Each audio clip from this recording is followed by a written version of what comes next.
పరిశ్రమ హోదా కోసం ఇన్ని సంవత్సరాలు ఎందుకు కృషి చేసినా కూడా రాలా? అదే చెప్పాం కదండీ! ఎవరికీ సిన్సియారిటీ లేవు. 2 సంవత్సరాలండి చైర్మన్ ఛాంబర్ ప్రెసిడెంట్ పదవి. ఒక సంవత్సరం ఒకళ్ళు, ఒక సంవత్సరం ఒకళ్ళు. ఈ సంవత్సరం అయ్యేలోపు వీళ్ళు అన్నీ స్థిమితంగా ఆలోచించేలోపు టైం అయిపోతుంది. కొత్త ప్రెసిడెంట్ వస్తాడు. మళ్ళీ కొత్త ప్రెసిడెంట్ ఇన్ని కాగితాలు రాసి, లెటర్లు రాసి పెట్టేలోపు మళ్ళీ పదవి మారిపోతుందనమాట అండి.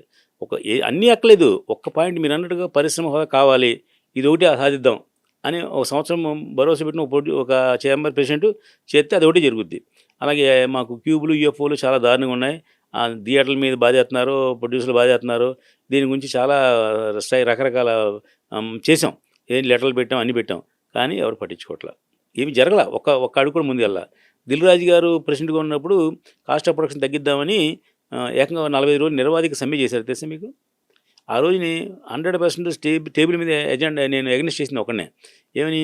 మన కోరికలు మనం తీర్చుకున్న కోసం, చేసుకోవడం కోసం మనం స్ట్రైక్ చేయటం ఏంటండి? కార్మికులు స్ట్రైక్ చేస్తే మనం ఎదిరించాలి. లేదా మనం స్ట్రైక్ చేస్తే కార్మికులు ఎదిరిస్తారు. అంతేగాని మనంతా మనమే స్ట్రైక్ చేయడం ఏంటి అసలు? దేనికి స్ట్రైక్ చేస్తున్నాం అసలు? ఎజెండా ఏంటి మంది? ఖర్చులు తగ్గించాలి. ఆ ఖర్చులు తగ్గించడం ఎవరి చేతిలో ఉంది? మన చేతిలో ఉంది కదా. అది మనం మానేసి మన సినిమా బంద్ చేయడం ఏంటండి బాబు అంటే, అందరూ నవ్విన వాళ్ళు నవ్వారు, ఎగ్నెస్ట్ చేసిన వాళ్ళు ఎగ్నెస్ట్ చేశారు.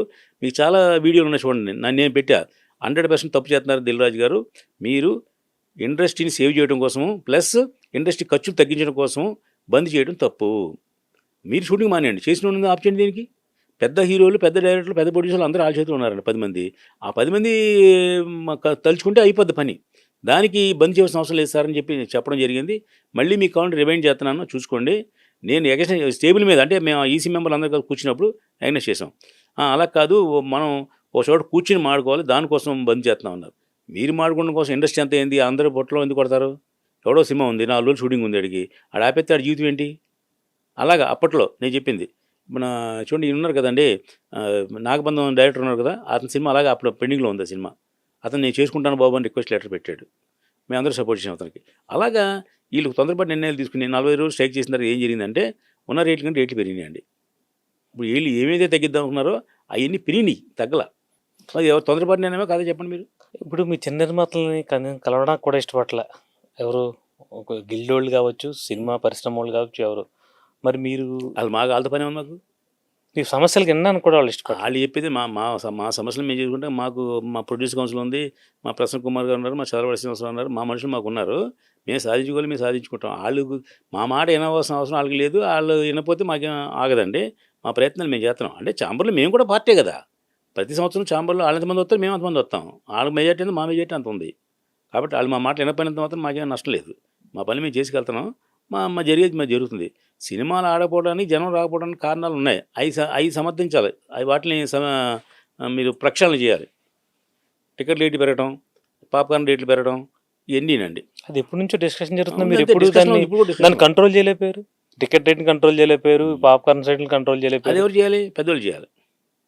అప్పుడు మొన్న గొడవైంది కదా, పర్సంటేజ్ కావాలి, రెంటల్ కావాలన్న సిస్టమ్ వచ్చినప్పుడు వాళ్ళు దిల్ రాజు గారు వాళ్ళు పబ్లిక్ స్టేట్మెంట్ ఇచ్చారు. ఎవరో శిరీష్ గారు, మేము టికెట్లు ఎక్కువ రేటు అమ్మము, ఏ సినిమాకైనా ఎక్కువ రేటు అమ్మము మేము అని చెప్పారు.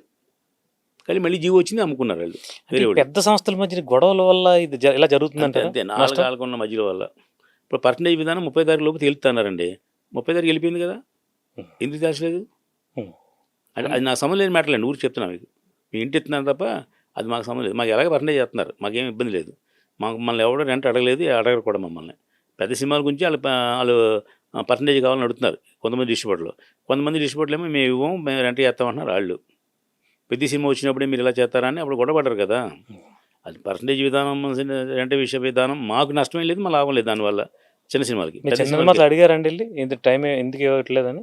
ఎవరండి? మీ చిన్న నిర్మాతలు మరి టైం అయిపోయింది ఇంకా అమలు చేయట్లేదు అడిగారు. మేము అడగక్కల. వాళ్ళకి అది చిన్నవాళ్ళకి సంబంధం లేదండి, పెద్దోళ్ళకే. మాకు దానివల్ల లాభం లేదు, నష్టం లేదు. మాకు ఎలాగ పర్సంటేజ్ ఆడుతున్నారు, కొత్తగా మాకేం అడగలేదు. వాళ్ళు కనుక అది పర్సంటేజ్ విధానం కనుక రన్నింగ్లోకి వస్తే క్యూబ్ యూఎఫ్ఓ ఛార్జీలు ఎగ్జిబిటర్ కడతా అంటున్నాడు. ఆ విధంగా లాభం వస్తుంది మాకు. కాబట్టి మేము పర్సంటేజ్ విధానానికి వాళ్ళు సపోర్ట్ చేస్తాం. మేము పర్సంటేజ్ విధానం కావాలనే వాళ్ళు మేము సపోర్ట్ చేస్తాం. ఎందుకంటే వాళ్ళతో పాటు మాకు కూడా క్యూబ్ యూఎఫ్ఓలు మేము కట్టట్లేదు, వాళ్ళే కట్టుకుంటారు, అందుకు సపోర్ట్ చేస్తాం.